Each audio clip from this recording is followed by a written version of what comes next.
I use my anger to my advantage. You play this game, you talked about it as anger. For me, watching you play, it comes across as confidence. A little cocky too, which I think is a good thing, especially in today's game.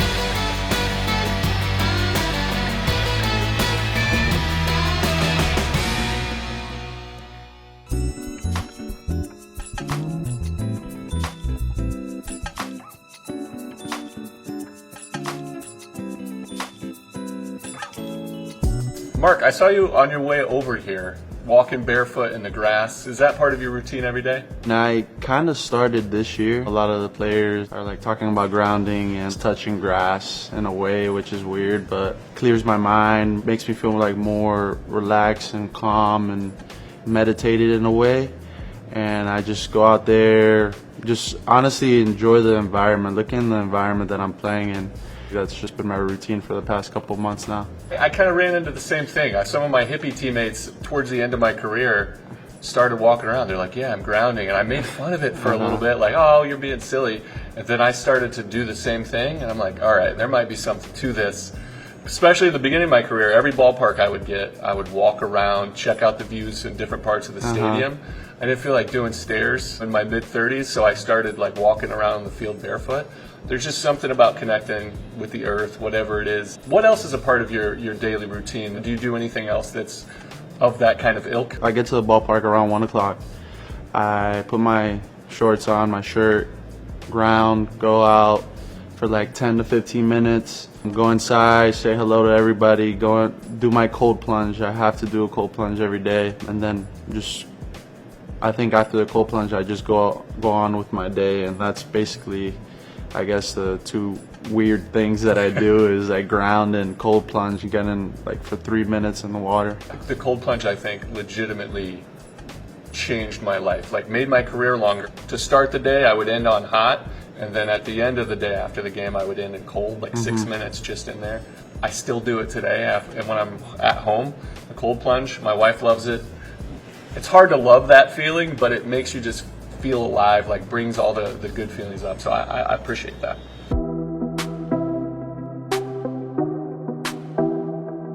What was it like getting drafted out of college? I went to the University of Dayton, not the typical powerhouse for baseball, but I went there academically. I walked on to the baseball team, and then I saw guys get drafted once each year my first 2 years, and then going into my junior year, I wasn't very good. I was raw. I just tried to strike everybody out, throw the ball as hard as I could. I learned some things mentally on how to focus, how to get rid of negative thoughts, and it really changed my perspective. And I started to have success my junior year, and I pitched really well against a guy at the University of Richmond that was getting scouted, and I pitched against him and did well, and then the scouts started to come. So when the draft was coming, nobody was telling me anything. It was never a thought to me until it was there. And so I was getting ready to start summer ball going into my senior year, and I got drafted in the 17th round. I thought I was going to be in like the late 40s, and then I would go back to college.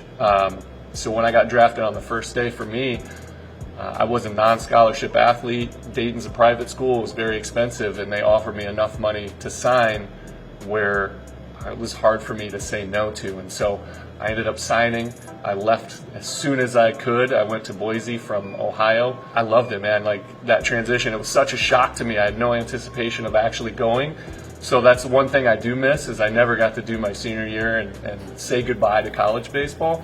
But to start my pro career without any thought of it, I think was better for me, because if I would have anticipated what was going on, I don't think I would have handled it very well, because I was a 20-year-old kid. But jumping right in was easy for me because I didn't have time to think, just play ball. You said like you went from changing your negative thoughts to positive. How did that like switch? Pitching coach in college, when I walked on, was like, yeah, I have raw stuff. I was throwing, pretty hard from the left side. And they're like, look, you have no idea where the ball's going. Let's try to focus this up. And my head coach was a very intense guy. We didn't see eye to eye. Here's our two philosophy differences, my head coach and I. He was, I love to win, but I hate losing more. So even when things would go right, he would never celebrate it. It just felt like oh, thank goodness we didn't lose. And I couldn't jump on board with that. So he was really hard on me as a walk-on. I would walk a lot of guys, and he would try to motivate me by digging into me, and it didn't work for me. And so my pitching coach saw that it wasn't working for me, gave me some books to read, mental ABCs, and I came back into my junior year saying, I don't care what happens, I'm not going to let those negative thoughts change the way I feel about baseball, because I was starting to not enjoy it. I almost didn't play my junior year because it just wasn't fun anymore. And so I said, you know what? I'm going to have fun. I'm going to eliminate the negative thoughts. Your brain doesn't know what you're trying to do, whether it's positive or negative, but if you're focusing on it, that's probably what's going to happen. So I went from, all right, don't throw a ball here, don't walk this guy, to thinking, all right, put this ball down and away, or bury this curveball. And I started to think about everything in positive ways, and things started to happen for me. And so I carried that over to my life from that point. So that concept changed my life. So it helped me in my personal life, with my relationships with my family, my wife, my kids now. And it just changed my overall outlook on baseball. So I started to enjoy it and started to excel. And eventually, it helped me make it through some of the hard times into the big leagues. So you grew up in Florida. You were born not an hour's drive from here. When did baseball become a thing for you? Was it here in Connecticut or when you got to Florida? I played baseball in Connecticut for probably when I was 3 years old, all the way to 6, and then I moved over to Florida. And I feel like Florida baseball, a lot more competitive. My dad was always putting me with the older kids. Like I was 7 playing with 10-year-olds. And he just wanted to keep that competitive edge on me always.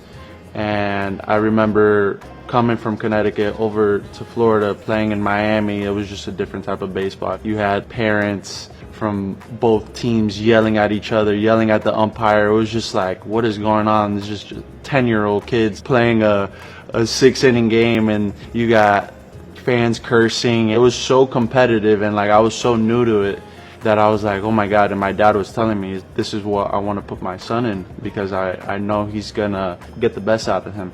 It changed me as a baseball player. It only made me better. Now I have aggressive emotion, and when I'm not doing well, I use it to my advantage. I use my anger to my advantage. It's never gonna bring me down. It's an emotion to keep me going. This is pretty much all I know right now, and I love it. I love doing this every single day. I'm at an age where I'm just enjoying this. Like you said, I'm not gonna be, oh, you gotta get 3 hits today and focus on that, because it's just if you put too much energy and focus on something, you almost get the opposite of it. So it's just I'm gonna go out there, I'm gonna control what I can control, I'm gonna be a good teammate, I'm gonna play hard, cheer my team on, and see what happens, because this is a hard game, and it's only getting harder. Florida in general brought that competitor out of me. More than loving baseball, I just love competing. Competing is just in my nature. You play this game, you talked about it as anger. For me, watching you play, it comes across as confidence and a little bit of style. A little cocky too, which I think is a good thing, especially in today's game. When I first came up, there was a lot of suppression on showing personality, especially until you get 3 years of service time. I love how it is now, because this is the big leagues. It's supposed to be fun, and you look like you're having fun playing it. Has that always been your approach, or is that something that you learned along the way? 2 years prior, when I just got called up, I was thinking the same thing. I was like, I can't show my personality. I can't really be myself until I prove myself. And I couldn't really do me out there, because I was trying to be someone I wasn't. And now I'm like, you know what? I'm in the big leagues. I'm gonna do me, because when I take my cleats off and I'm done with this game, and if I could go back and say I did me, and I worked my butt off, and I did everything possible, I could be happy with that. If it's a failure, if I failed, or if I succeeded. But at least I know I went in there, I showed my personality, I showed who I am as a person, how I grew up, and I'm not going to be anybody I'm not. Apart from your production, which this year has been excellent, offensively, defensively, I think speaks for itself, one of the biggest things that stood out for me was your mentality. The way you've handled some of the things that you're not in control of. The option in spring training when they signed JD Martinez. You had an excellent spring. You deserve that spot. You knew it, but the way you presented yourself, your thought process, not only was it genuine, which is most important, and that's why New Yorkers have come to love you. Being genuine in this city is important. You let them know, like, hey, this is out of my control. I feel like I belong here, but I'm not going to let it change me because I can't do anything about it. How did that come about? Is this something that you learned? Was there a person that taught you that? Where did you gain this maturity of being able to handle things at this level? Honestly, it was, like you said, like it was tough mentally because as much as you smile in front of the camera, you're like, man, I want to be up here. I want to do my thing because Major Leagues is your dream. I'm one that I'm trusting the process a lot more. You set times and goals for yourself. That's what causes stress. You're like, at this age, I want to be an all-star. At this age, I want to be a silver slugger. I believe in God, and I feel like I'm going to trust the process. I'm going to keep my head down. I'm going to keep working. I'm going to keep improving. I'm going to go to AAA because I'm not the type of player I want to be in 10 years. I still have a lot of room to improve. So I was like, okay, what can I get better with? Is it base running? Is it defenses? Is my first step? Little things that I was still trying to work on and just keep my mind away from I want to be in the big leagues. That mentality, it took a while. As a 17-year-old kid, signing professionally, hanging around guys with kids and families, it's like, man, this is weird, this is different.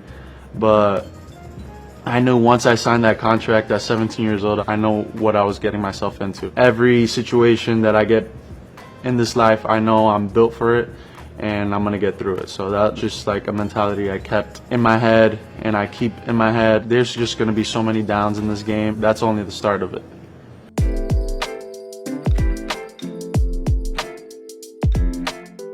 Were you always coming out of the bullpen? Actually, I was a starter my whole life until I got drafted. Something that I enjoyed doing. You know, you take the ball, the game doesn't start until you throw that pitch. I always enjoyed that.